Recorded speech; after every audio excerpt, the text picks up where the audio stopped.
because you know how we do. We get on something, and we've been in this letter to the church in Pergamum for some time, but no apologies for that, because we're digging in and mining for gold, and the Word of God is full of gold. Just take the time and be patient enough to mine for it the way I think we're doing. I hope we're doing. And this letter to the church in Pergamum. Okay, let's get there. If you remember, it's there in Revelation chapter 2, letter of the church in Pergamum. I won't read the whole thing. We're there in this place where Jesus says, "Nevertheless, I have a few things against you." This is the condemnation part of what Jesus knows about this church. And he said, "There are some among you who hold to the teaching of" whom? Balaam. Teaching of Balaam, who taught Balak to entice the Israelites to sin so that they ate food sacrificed to idols and committed sexual immorality. So, that's one of the things that Jesus has against them, is that there's some among them that hold to this teaching of Balaam. So we want to know, what does he mean by that? Jesus is not specific. I mean, he says what happened, that Balaam, was part of this enticement to the Israelites to sin, with getting involved with pagan stuff and sexual immorality. And so we have turned to the Old Testament these last few weeks to see, what does Jesus mean by these people that hold to the teaching of Balaam? What is that? And why does it seem to irritate Jesus so much? What is it that displeases him about this whole teaching of Balaam situation? And so we turned to the Old Testament, read the story of Balaam and Balak, the Moabites, the plague, the enticement to sin. We did that investigation. Then we turned to the New Testament, where Balaam's name comes up a couple of times, other than here in Revelation 2. We looked at 2 Peter chapter 2, and Peter has some strong things to say about false teachers and wolves in the church. And then we also looked at Jude, verse 11 of little Jude there, and that's where we were. That's where we've been, because Jude mentions Balaam, and Jude's also railing against false teachers and wolves in the church, and he mentions Balaam, but he also mentions, who else does he mention? You remember? Cain and Korah. Okay, so we talked about Cain a good bit last time. Cain and Abel, sacrifices, Cain's sin. Talked about that. We know Balaam, talked about Cain. So we were getting to Korah. And I've been promising John we're going to talk about Korah for a couple of weeks now. But we keep mining. John loves the story of Korah, because there's more than meets the eye here when you read it. But it is such an interesting story, and one that, until I got a lot older and was doing more studying, really just sort of as part of training and whatnot, I never really encountered much about this story of Korah in the Old Testament. Probably read it, but just kind of sped by it the way we sometimes do in the Old Testament accounts. But man, it's a rich story. And it's there in the book of Numbers, back there where we find Balaam. Numbers chapter 16 tells the story of Korah and who he was and what he did, and helps explain why his name comes up here in Jude verse 11 alongside Cain, because you know how we do. We get on something, and we've been in this letter to the church in Pergamum for some time, But no apologies for that, because we're digging in and mining for gold, and the Word of God is full of gold. Just take the time and be patient enough to mine for it, the way I think we're doing. I hope we're doing. And this letter to the church in Pergamum. Okay, let's get there. If you remember, it's there in Revelation chapter 2, letter of the church in Pergamum. I won't read the whole thing. We're there in this place where Jesus says, nevertheless, I have a few things against you. This is the condemnation part of what Jesus knows about this church. And he said, there are some among you who hold to the teaching of whom? Balaam. Teaching of Balaam, who taught Balak to entice the Israelites to sin so that they ate food sacrificed to idols and committed sexual immorality. So, that's one of the things that Jesus has against them, is that there's some among them that hold to this teaching of Balaam. So we want to know, what does he mean by that? Jesus is not specific. I mean, he says what happened, that Balaam, was part of this enticement to the Israelites to sin, with getting involved with pagan stuff and sexual immorality. And so we have turned to the Old Testament these last few weeks to see, what does Jesus mean by these people that hold to the teaching of Balaam? What is that? And why does it seem to irritate Jesus so much? What is it that displeases him about this whole teaching of Balaam situation? And so we turned to the Old Testament, read the story of Balaam and Balak, the Moabites, the plague, the enticement to sin. We did that investigation. Then we turned to the New Testament, where Balaam's name comes up a couple of times, other than in here in Revelation 2. We looked at 2 Peter chapter 2, and Peter has some strong things to say about false teachers and wolves in the church. And then we also looked at Jude, verse 11 of little Jude there, and that's where we were. That's where we've been, because Jude mentions Balaam, and Jude's also railing against false teachers and wolves in the church, and he mentions Balaam, but he also mentions, who else does he mention? You remember? Cain and Korah. Okay, so we talked about Cain a good bit last time. Cain and Abel, sacrifices, Cain's sin. Talked about that. We know Balaam, talked about Cain. So we were getting to Korah. And I've been promising John we were going to talk about Korah for a couple of weeks now. But we keep mining. John loves the story of Korah.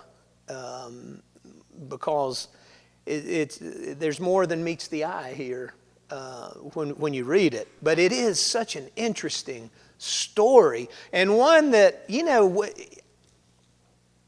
until I got a lot older and was doing more studying, really just sort of as part of training and whatnot, I never really encountered much about this story of Korah in the Old Testament. Probably read it, but just kind of sped by it the way we sometimes do in the Old Testament accounts. But man, it's a rich story. And it's there in the book of Numbers, back there where we find Balaam. Numbers chapter 16 tells the story of Korah and who he was and what he did, and helps explain why his name comes up here in Jude verse 11 alongside Cain and Balaam. And so that's part of what we're doing is, okay, we looked at Balaam's story, we looked at Cain's story, let's look at Korah's story and see what they have in common and how that might help us figure out why Balaam's name comes up here in Jude, and then again in the letter to the church in Pergamum. Why does Jesus bring it up?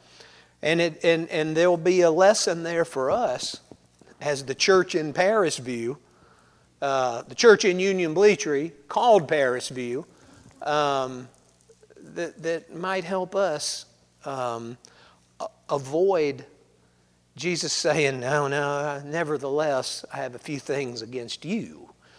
So let's see what the story of Korah. Okay, so it's here in Numbers chapter 16, and I thought about skimming through this and giving you the highlights, but man, this is a rich story, and it's so beautifully written, and it's like, sometimes we read, you read because it's interesting. Well, this is not only inspired, it's interesting too. It's a wild story, but also instructive. And so it's about 50 verses, but I want to read it. And I thought about it. I'm like, what, is he going to read all this whole chapter? People are going to get tired of that and think. But then I started thinking, why should we avoid reading the Bible in church? Sometimes we're so concerned about, keeping our schedule, keeping on moving, whatever, getting done what we need to get done, not being boring, not putting people to sleep, that we skip through some really good stuff and just kind of summarize and skim, and we miss out on a lot of rich details that way. So I hope you'll follow along with me, and it won't be too laborious. I'll try to read it in a lively way that might keep you awake. But man, it's a great story, and I think it will really help us understand what's happening here. And then there's even more to the story of Korah. That's a bit of a trail, but it's a beautiful trail. There's beauty. As with all things having to do with God and His kingdom, even when it feels like things are hopeless, and even when we feel like, oh man, look where I've come from, look at who I am, there's hope, there's grace, and God is working out something beautiful. Even if the earth were to open up and swallow our ancestors. And you'll see what I mean by that. Okay, so let's read Numbers chapter 16. Okay, starts out with his name. Korah, son of Izhar, the son of Kohath, the son of Levi, and certain Reubenites, Dathan and Abiram, sons of Eliab, and On, son of Peleth, became insolent and rose up against Moses. Okay? That sets the tone for this whole story of Korah. He and some others became insolent. They became dissatisfied and proud and resentful toward Moses, and they rose up against him. There was a rebellion. And there in Jude, that's what Jude says. He says Korah's rebellion. So that's what this is. That's what Numbers 16. It's the story of Korah's rebellion. He was the leader of this revolt against good old Moses, Okay, became insolent and rose up against Moses. With them were 250 Israelite men, well-known community leaders who had been appointed members of the council. So we're not talking about a bunch of, scrubs.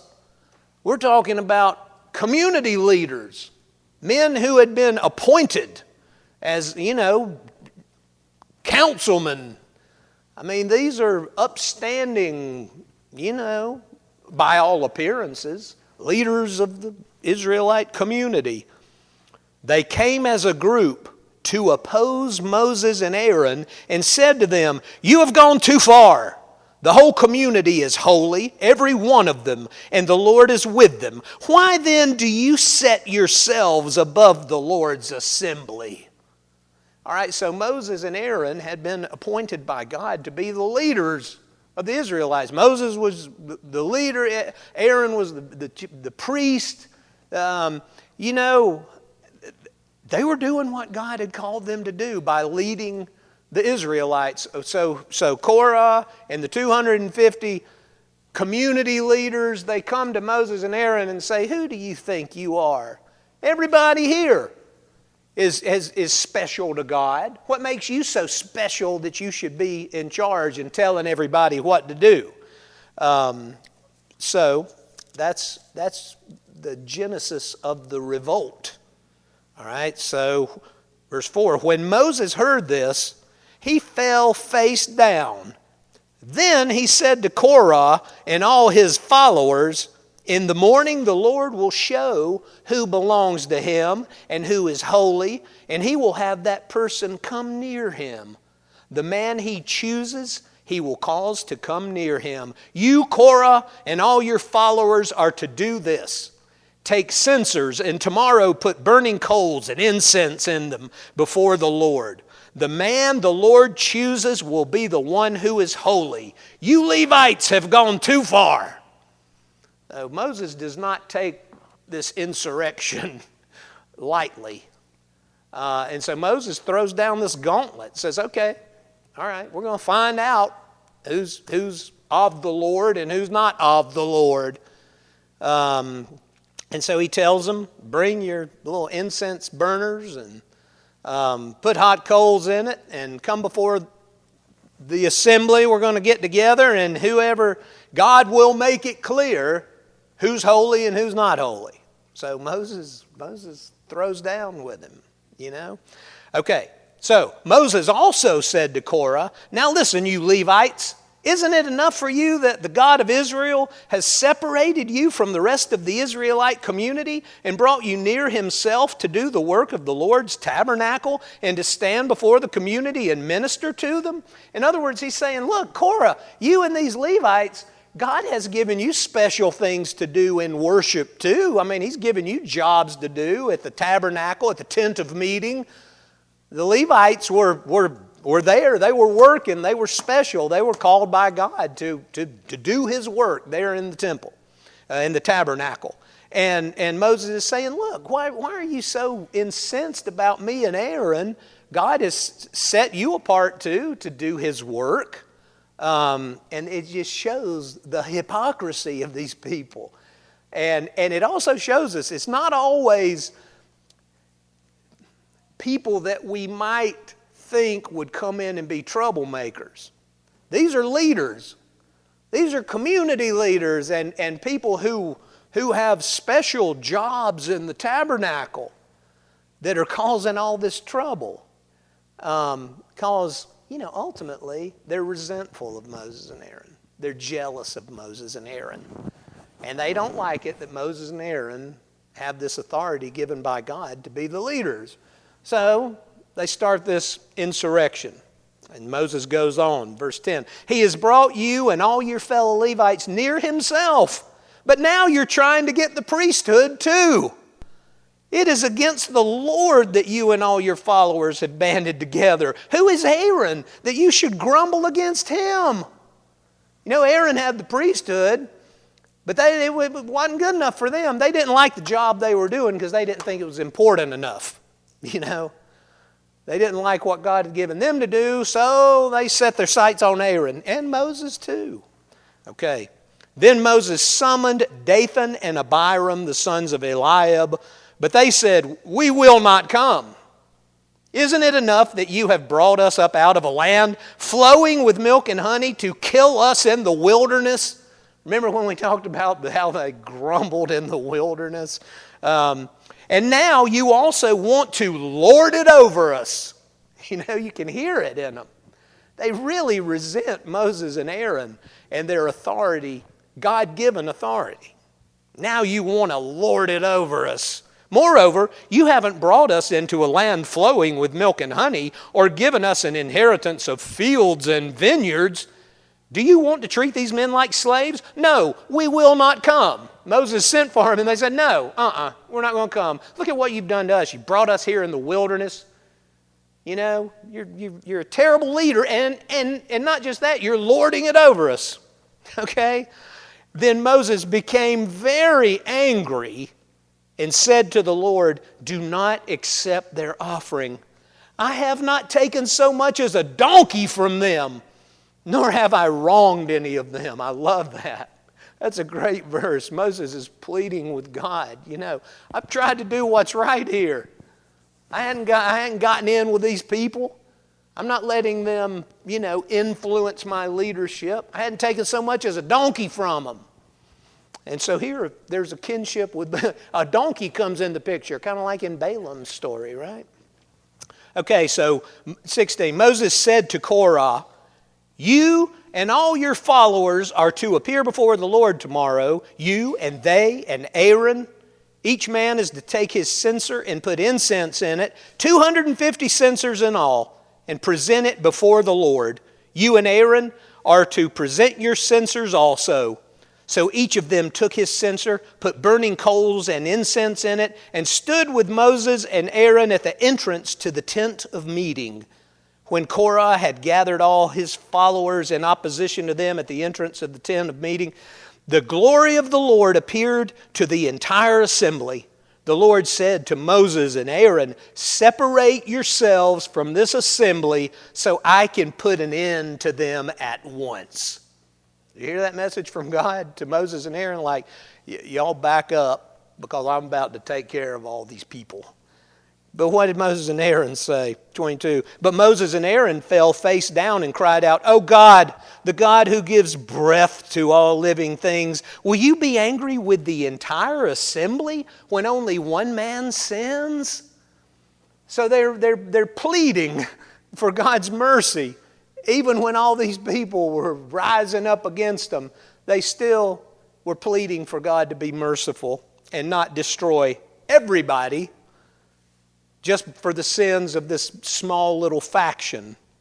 Well, then the Lord said to Moses, okay, say to the assembly, move away from the tents of Korah, Dathan, and Abiram. They were the ringleaders, So, 25, Moses got up and went to Dathan and Abiram, and the elders of Israel followed him. He warned the assembly, move back from the tents of these wicked men. Do not touch anything belonging to them, or you will be swept away because of all their sins. So they, the assembly, moved away from the tents of Korah, Dathan, and Abiram. Dathan and Abiram had come out and were standing with their wives, children, and little ones at the entrances to their tents. Then Moses said, this is how you will know that the Lord has sent me to do all these things, and that it was not my idea.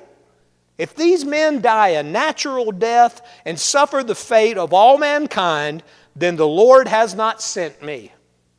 But if the Lord brings about something totally new, and the earth opens its mouth and swallows them with everything that belongs to them, and they go down alive into the realm of the dead, then you will know that these men have treated the Lord with contempt. Moses is throwing down again. He's putting it out there. He's saying, look, here's how you're going to know whether this is God working through me or just me, having a big head. He said, if it's just me having a big head, then they're going to live out their lives and die of natural causes. But if it's God who's in charge of all this and working through me and Aaron, the earth will open up and swallow them and everything that belongs to them. That's a bold thing to say. Okay? But look at verse 31. As soon as he finished saying all this, the ground under them split apart, and the earth opened its mouth and swallowed them and their households and all those associated with Korah together with their possessions. Well, that pretty much answered that. They went down alive into the realm of the dead with everything they owned. The earth closed over them, and they perished and were gone from the community. At their cries, all the Israelites around them fled, shouting, the earth is going to swallow us too.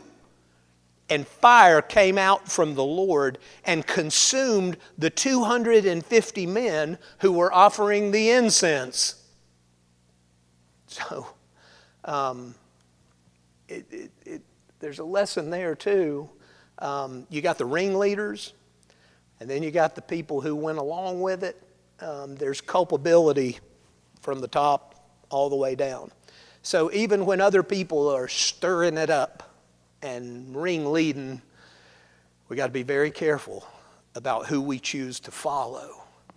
There's a whole thing there. Okay.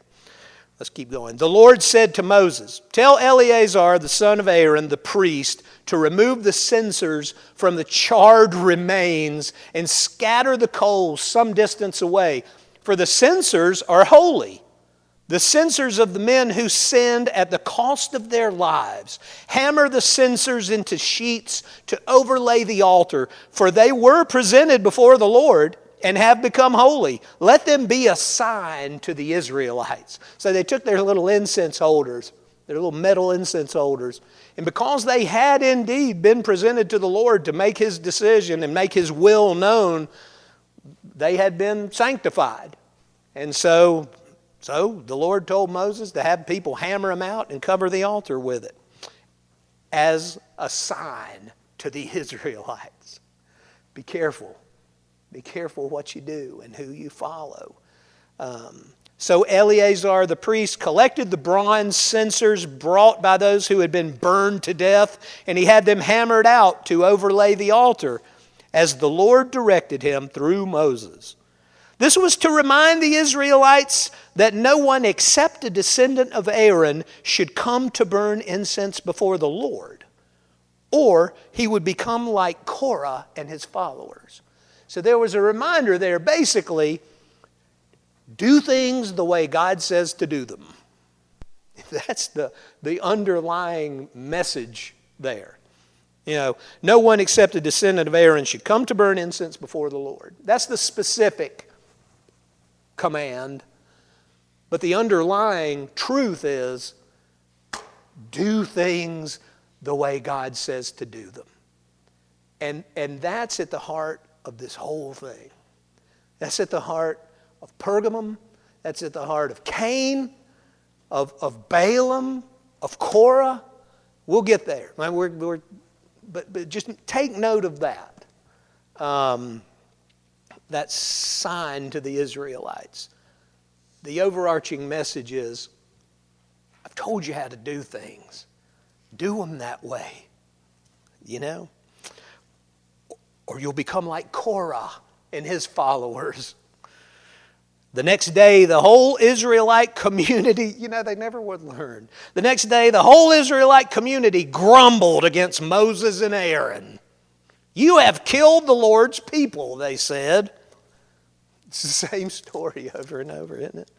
But when the assembly gathered in opposition to Moses and Aaron and turned toward the tent of meeting, suddenly the cloud covered it, and the glory of the Lord appeared.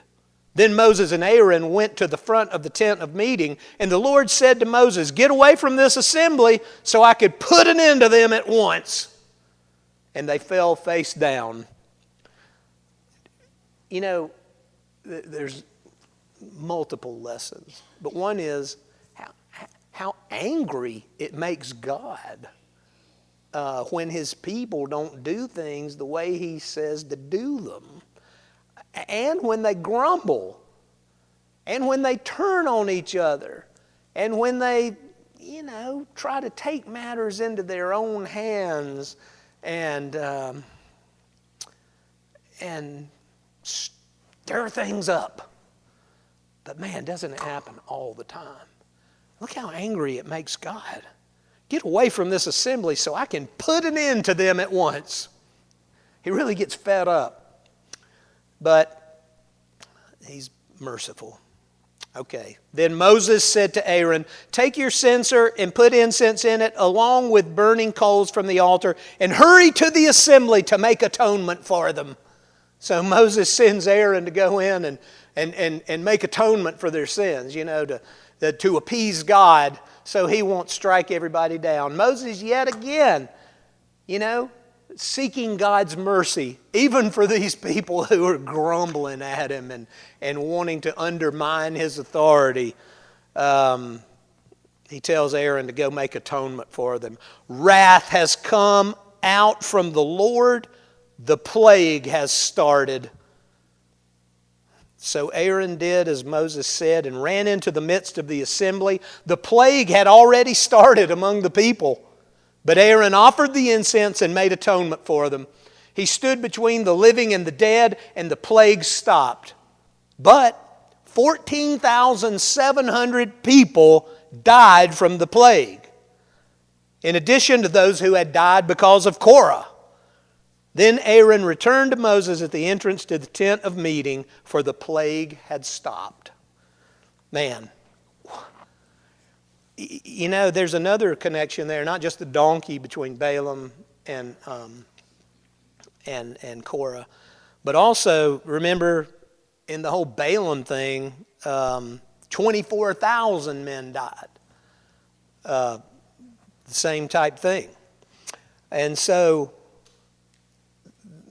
the bottom line is, when God's people turn away from the way He says to do things and take matters into their own hands and start doing things their way, it's dangerous. It's dangerous for them, but it's also dangerous for the people around them. It infects the whole community. And God doesn't take it lightly. God is not pleased. All right, now, there's more to this story of Korah, and we'll get into that next week. Because as awful as that is, I mean, the earth opened up and swallowed these people. And their households and everything they owned, and then covered back up. They went down alive into the realm of the dead. I don't know how all that works, but it sounds like some crazy science fiction horror movie type thing. But God's Word says it happened. And I believe that's how it happened, exactly like it says it happened. That's a horrible thing. And yet, God is always working so far beyond what we can see and what we understand. So there's grace even in the midst of horrific things like this. And we'll get there next time. But let's finish by saying, okay, Jude mentions Cain and Balaam and Korah. Now what do those have in common? Or why do you think Jude includes all those in verse 11 there of his letter? Because remember what Jude is railing against in his letter. He says in Jude verse 4, he says, "For certain individuals whose condemnation was written about long ago have secretly slipped in among you. They are ungodly people who pervert the grace of our God into a license for immorality and deny Jesus Christ, our only sovereign and Lord." And then over in verse 11 he says, we could just start even with 10. He says, "Yet these people slander whatever they do not understand, and the very things they do understand by instinct, as irrational animals do, will destroy them." These people are just working on base animal instincts, just following, seeking pleasure, seeking compensation. They're greedy, they're immoral, they're licentious. And then he says, "Woe to them," verse 11. "They've taken the way of Cain. They've rushed for profit into Balaam's error. They have been destroyed in Korah's rebellion." So what is it, Cain and Balaam and Korah? What is it they have in common? They were wicked. They were wicked. Yes. They all took matters into their own hands. And they all did it. You know, they were all in a position to do something good. You know, to be God's people. You know, and they were in a position where they were even looked at as God's. I mean, from Cain, you know, Cain and Abel, they were offering their sacrifices, and then Balaam. I mean, he was communicating with God and making these prophecies, and then Korah. I mean, he was among the Levites that were chosen and tasked with working around the tabernacle. They were all special. I mean, Cain was the first human to be born. Balaam, he was in touch with God. Korah, you know, he had so much influence. But they all took matters into their own hands for various reasons.